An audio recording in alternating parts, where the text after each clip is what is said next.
தினம் ஒரு தியானம். ஆபத்து காலத்தில் நீ சோர்ந்து போவாயானால் உன் பலன் குறுகினது. நீதிமொழிகள் அதிகாரம் 24 வசனம் 10. விவேகி ஆபத்தை கண்டு மறைந்து கொள்ளுகிறான். ஆபத்து காலத்தில் துரோகியை நம்புவது உடைந்த பல்லுக்கும் மொழி புரண்ட காலுக்கும் சமானம். உன் ஆபத்து காலத்தில் உன் சகோதரனுடைய வீட்டிற்கு போகாதே.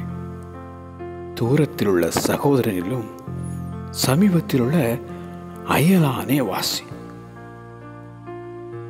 என் ஆபத்து நாளில் எனக்கு எதிரிட்டு வந்தார்கள், கர்த்தரோ எனக்கு ஆதரவாய் இருந்தார் என பாடும் அந்த தாவீது. ஆபத்து காலத்தில் அனுகூலமான துணையாக அந்த ஆண்டவர் உனக்கும் உண்டு. ஆபத்து காலத்தில் என்னை நோக்கி கூப்பிடு, நான் உன்னை விடுவிப்பேன். நீ என்னை மகிமைப்படுத்துவாய் என்றவர் உன்னையும் விடுவிப்பார். ஆபத்து காலத்தில் நீ சோர்ந்து போவாயானால் உன் பலன் குறுகினது.